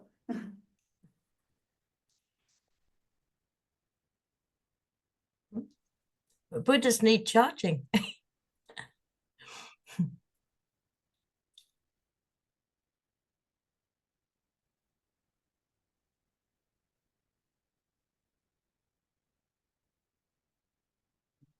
That's working. Okay. All right. Sorry about that. I was almost about to go, the screen was about to go blank there, so we're plugged in now. Sorry, could you say that again? I hope so. I think I'm wondering whether there's a kind of a relationship between seeing the guru as the Buddha and equanimity, and seeing and knowing that all sentient beings have Buddha potential. Is the relationship between seeing the guru as Buddha and equanimity? And seeing that every sentient being has Buddha potential. Mm-hmm. It might just be my mind going a bit strange, but I'm wondering whether Yeah. you see it as a continuum or a spectrum, or evolution or something? Well, first of all, seeing the guru as Buddha and equanimity. Well, one thing, what you can't see, the thing is, the Buddha has the quality equanimity. Yeah, so in possibly from this the logic, the reasoning that the Buddhas are all working for all sentient beings, you know. There's one logic where the Buddhas and Bodhisattvas are still working for all sentient beings, and that includes us. I mean, I think in some ways they all come together, but they are slightly different meditations. You know, equanimity is really the mind that is developed so that it sees all beings equally. You know, we've sort of cleared the mind of aversion to some and attachment to others. And we try and hold this mind, as you could say, one of the holding in that meditation really is that respecting that all beings have Buddha nature. This mind of equanimity, you know, and within that, we're seeing that no matter who we are, you know, or what form, what body we have, what color we have, what culture we have, all beings have Buddha nature, and that's an aspect of developing the mind of equanimity. And of course, the Buddhas fully developed that mind. So in terms of the meditation on seeing the guru as the Buddha, I mean, we do have to reflect on the qualities of the Buddha and understand them so we understand who the guru is, you know. So possibly we could say, you know, well, the guru, you know, like the Buddha, the guru has equanimity for all beings, you know, equal love and compassion, respecting of all beings' Buddha nature. And that's a quality of the guru. Is that working? Yes, I You think could so. Because it's something for us to aspire to when we you know, see teachers as you know, or gurus as the Buddha, because I think, yes, I mean, that is, yeah, it does help. Yes, thank you. Yeah, I mean, certainly when I saw, like, again, I use the example Lama Zopa Rinpoche, you can see His Holiness the Dalai Lama. I mean, they have incredible equanimity, you know, His Holiness, I mean, unbelievable, you know, and Lama Zopa Rinpoche, I mean, even the way that Rinpoche would offer money, I mean, Rinpoche would always offer money to, you know, the homeless, and when he was in Bulgaria, and especially in India, there's a lot of beggars, you know, and the way that Rinpoche would offer, you know, we would just go, okay, there's, you know, few rupees, and we just kind of hand it over or hand it down, you know. Rinpoche doesn't do that. Rinpoche would put the note, like 10 rupees, 20 rupees, whatever it is. And I'm just trying to show you what Rinpoche would do. But there was like some pictures. Rinpoche goes, I think I did have an image of this on one of my PowerPoint presentations.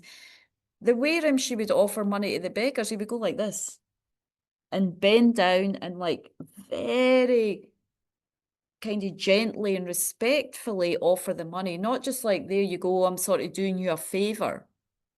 It's a little bit like that sometimes when we offer money to the homeless or something, it can be like that. But the way Rinpoche did it was like, I mean, it's unbelievable, you know. So that respect for that being, you know, respect for their Buddha nature. It's kind of, that's what's there in Buddha mind. So we can use that. When you see teachers doing something positive, you can think, wow, that being's really developed the realization of equanimity, so must be the Buddha. Nobody else can do like that. You know what I mean? So you can use examples when you see these teachers, or you read about His Holiness the Dalai Lama, and you see how across cultures, countries, how, and you know, how much patience and perseverance he's practicing in the Tibetan situation. It's like we can then deduce, wow, this being has to be a Buddha, because nobody else is like that. You know, he has these Buddha qualities. So you can use seeing their qualities, and then you can deduce that they must be a Buddha, because it's very, you know, beyond, you know, ordinary beings can't practice like that. So does that clarify a bit more, Joe? Yes, thank you. Yep. Any other questions? Okay. So so number 4, as I said, number 4 is the kind of harder one, you know, just because Vajradhara said so, you know. So again, this is based on, from the Tantras, that scriptural authority that the spiritual gurus, so Vajradhara and both sutras and Tantras. So of course, I was just saying to Stan that maybe not very well, explaining very well, but in the Tantras, that were often taught by the Buddha in the aspect of Vajradhara for a special reason, that the Buddha himself would appear as spiritual teachers, and that the disciples need to respect them as they would respect the Buddha.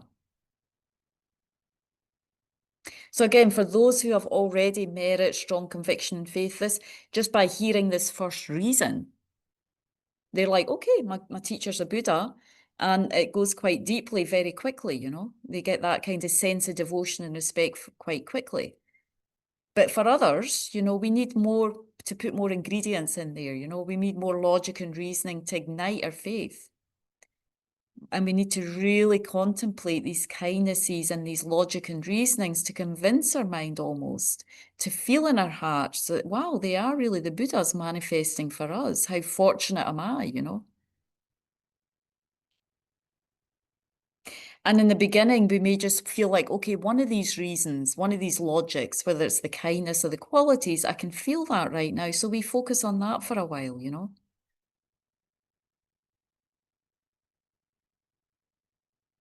And again, in the beginning, we might even feel it's a bit outrageous or presumptuous to think that, how are we supposed to think our teachers are Buddhas, It's maybe not an easy or comfortable topic for us, because it sounds like, I mean, I'm certainly not promoting myself in that way. I'm talking about these other gurus and teachers, but, in, many ways, for many of the teachers themselves, the gurus, it's not an easy topic for them to teach because it sounds like self-promotion.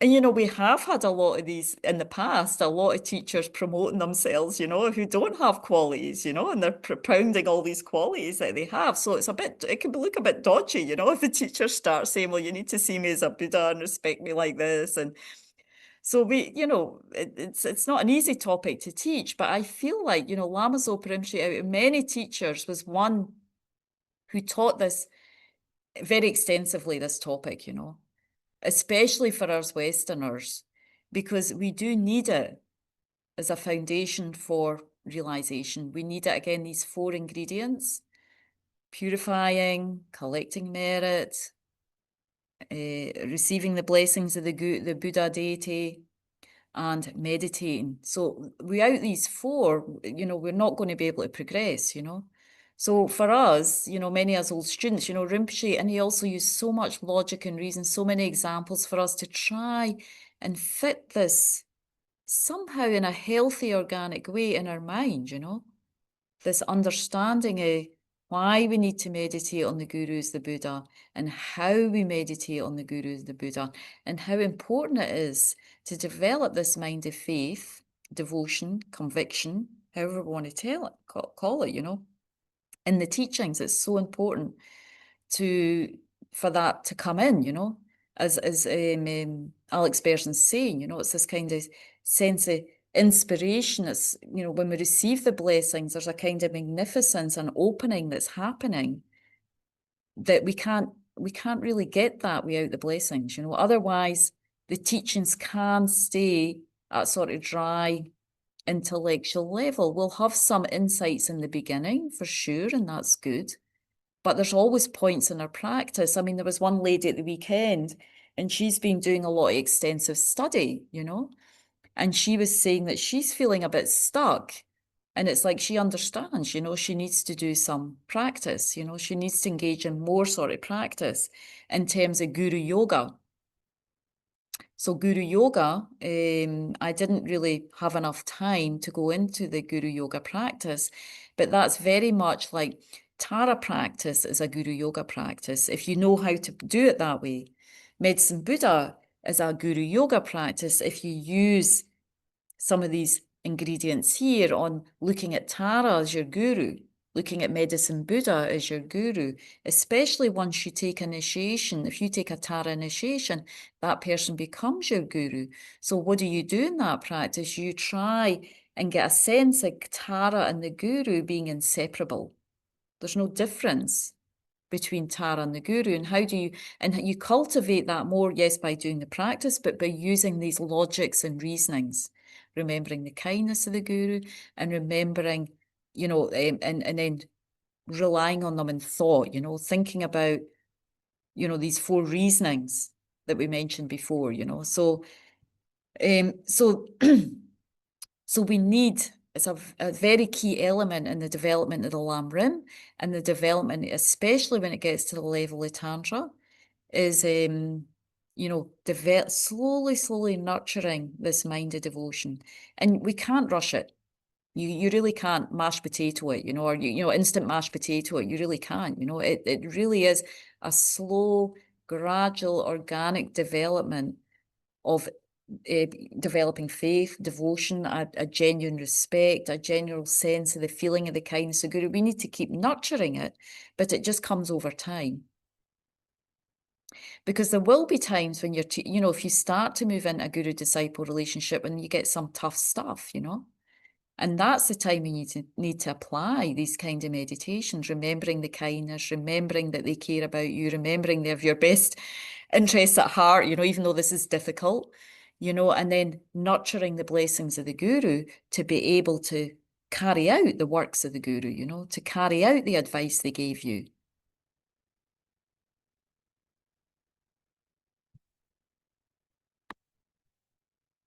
So just to finish, you know, this is a beautiful analogy by Lama Zopa Rinpoche, and it's also in the book, the 365 Days of Lam Rim book. So, you know, just thinking again about the benefits of Guru devotion, you know, if the disciple's fallen into the well of samsara, it's like the Guru throws a rope to pull them out. But it's up to the disciple to hold on tightly to that rope.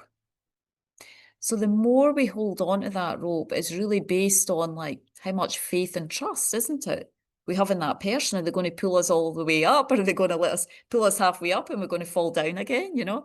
So that much more we hold on really is, it's kind of based on our, you know, conviction in that Guru and seeing their qualities and benefits to be able to lift us up out of samsara.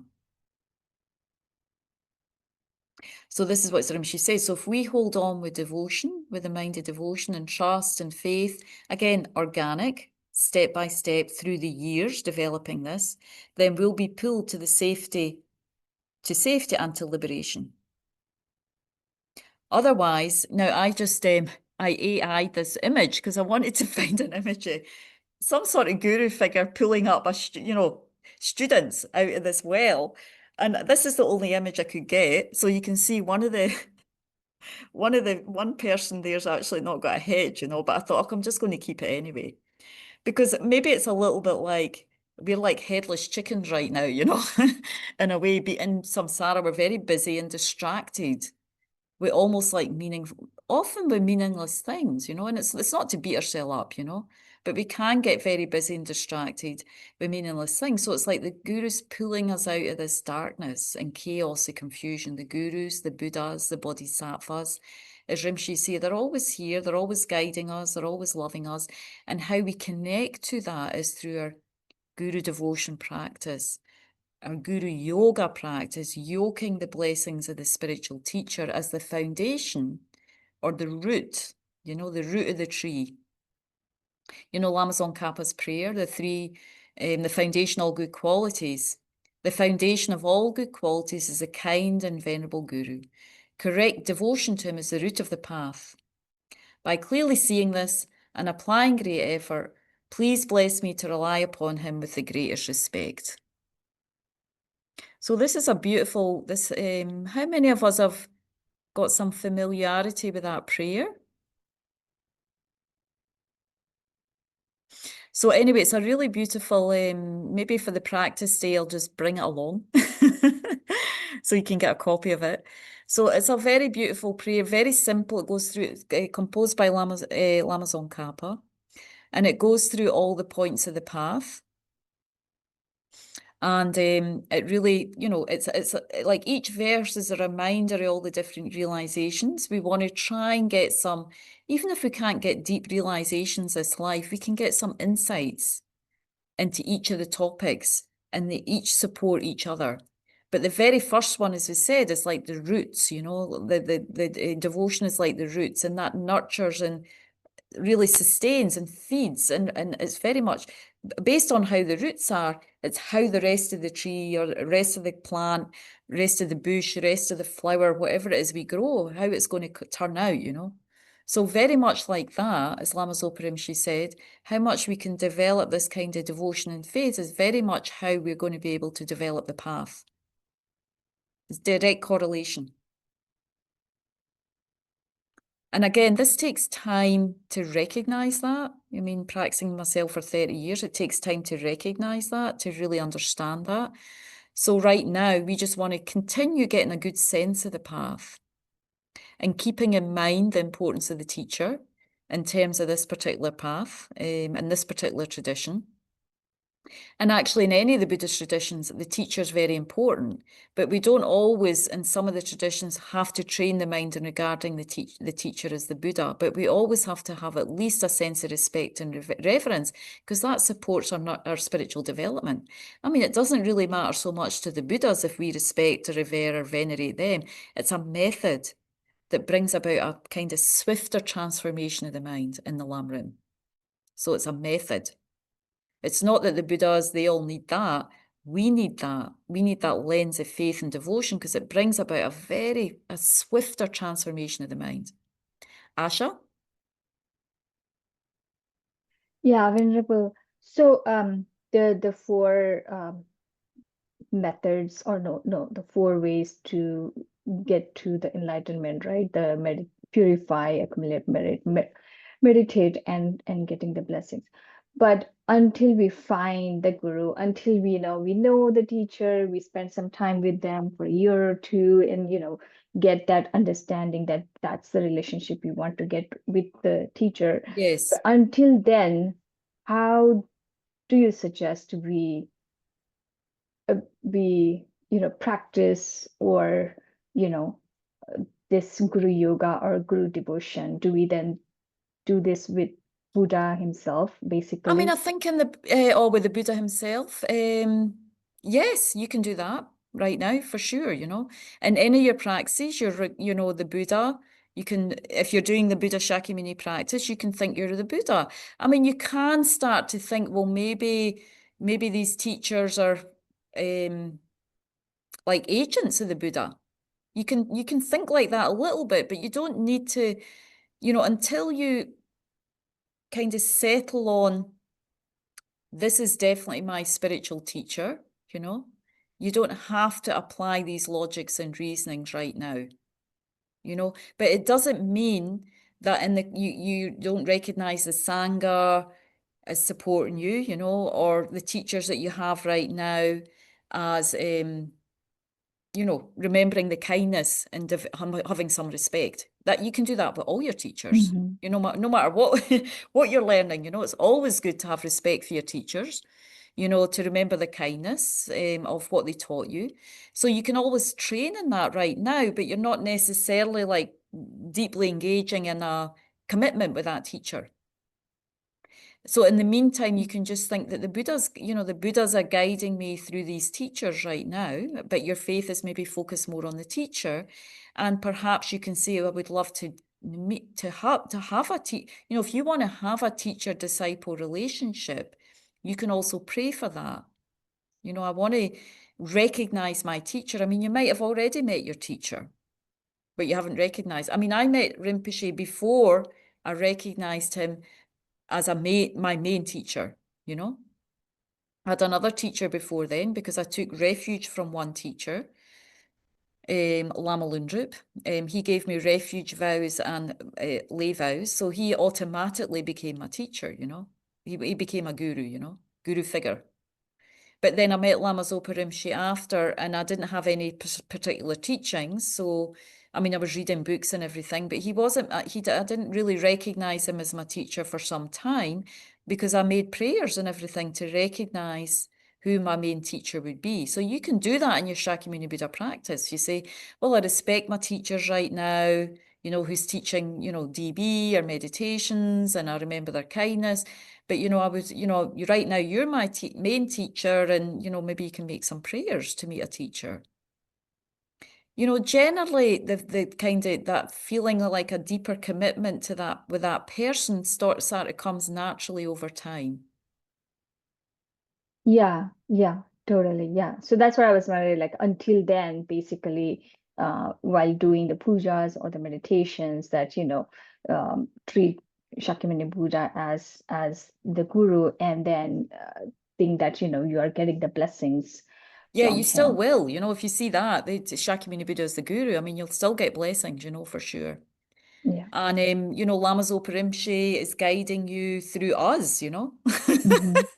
In a way, you know, we're here trying to fulfill Rinpoche's wishes, trying to help you. So we're like pores, you know, the guru. You could say like that, you know. We're maybe not the gurus, but we're like pores, you know. So we're supporting you. We're the Sangha supporting you. So you can still remember the kindness and qualities, because all of that will help to karma to ripen, you know, when you're ready to meet a teacher. But the key thing, we need to be ready to meet a teacher is the key thing. We have to have a little bit of space in our life to practice.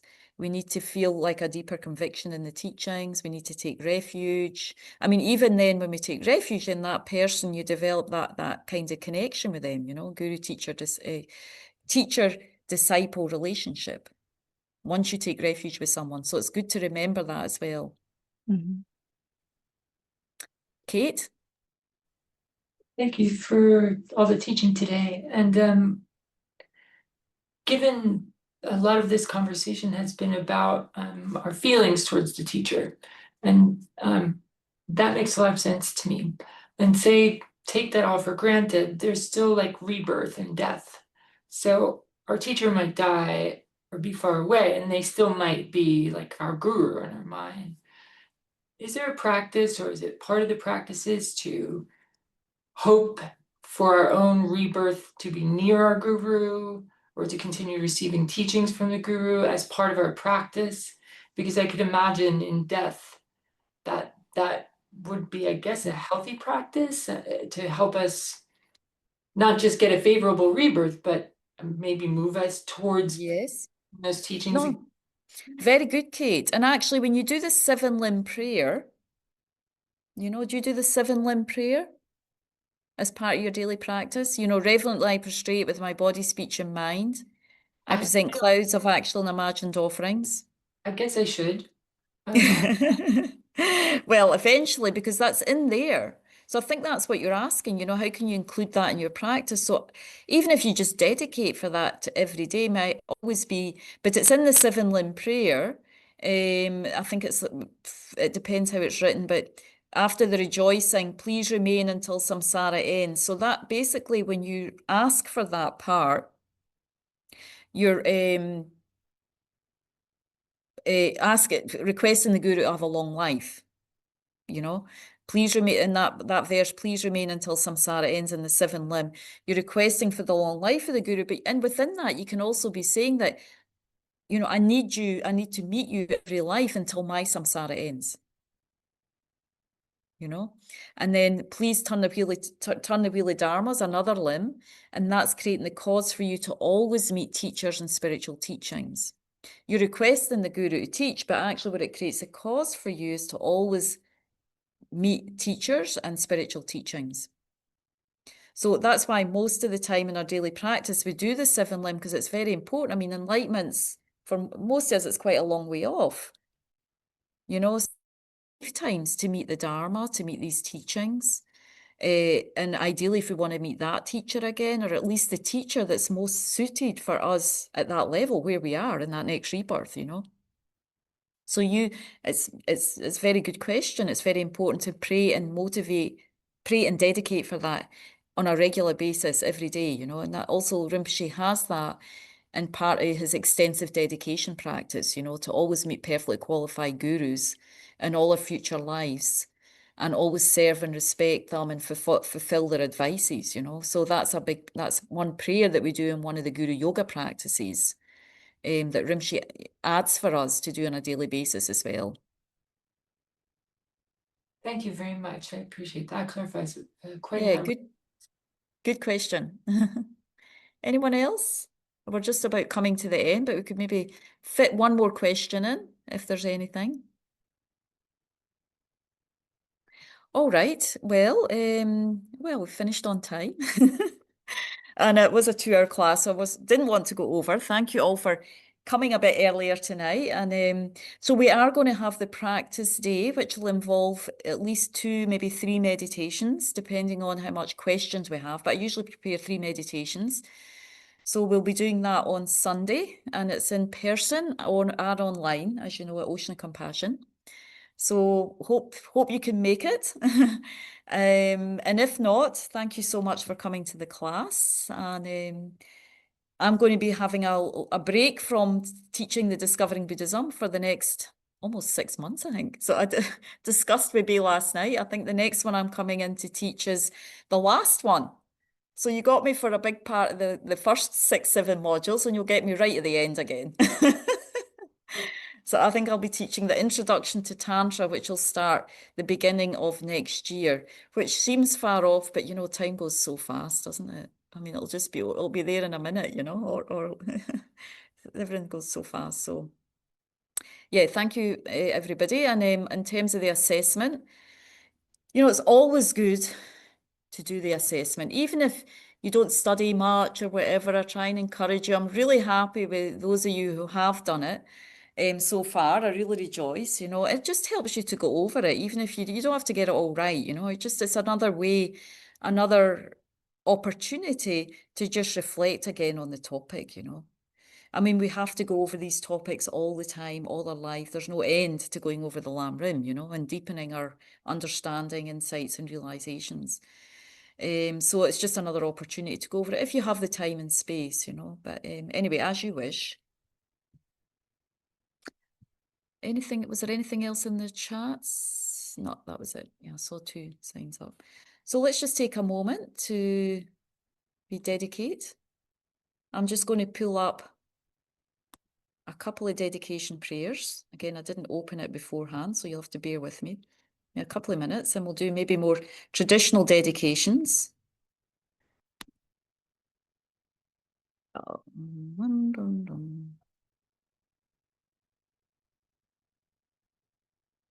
Right. Downloads.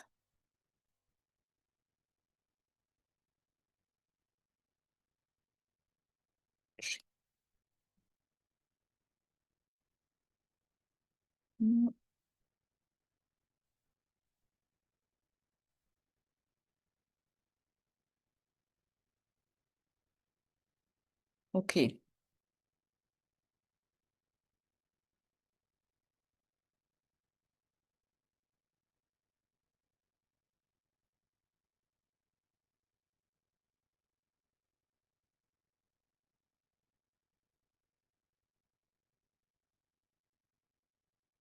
Okay, so as Ramos introduced, these are the 2 standard dedications that we usually do, just to complete the course, you know. So the aim is always to develop this incredible mind-body citta that you're going to you know, find out more about, or hopefully deepen your understanding of, your experience of in the next module.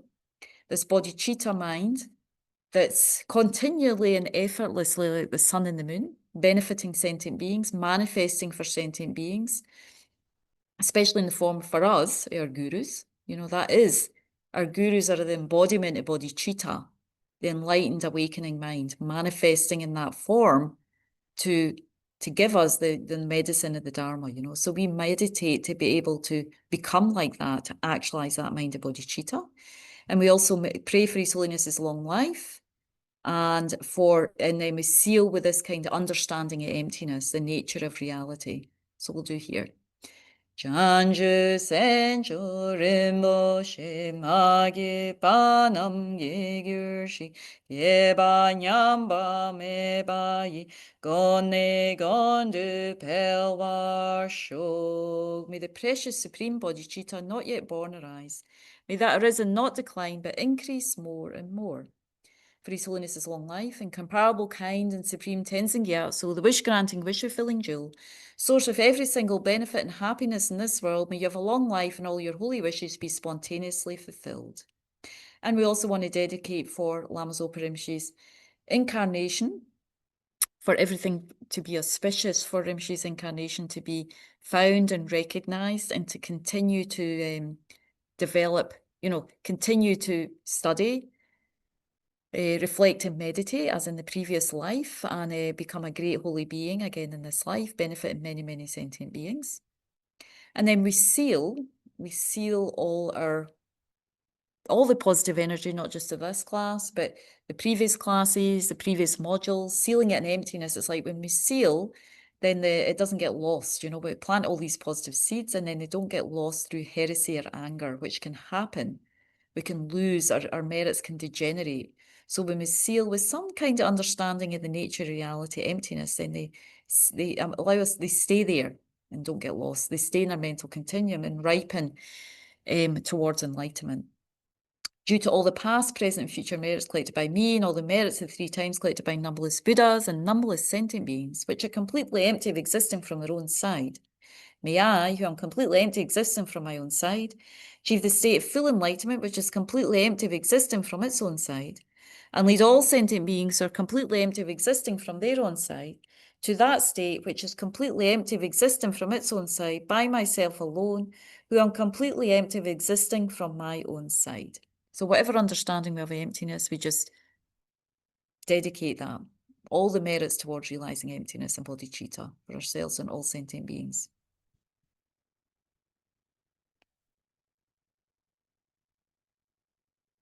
All right, thank you so much. Thank you very much, Venerable. Thank you, Venerable you. Angie. Thank you. Thank you. Thank you. Thank you, Bay. Take care. See you on Thank you. Sunday. Thank you, Venerable Angie. Thank you. Bye. Good night.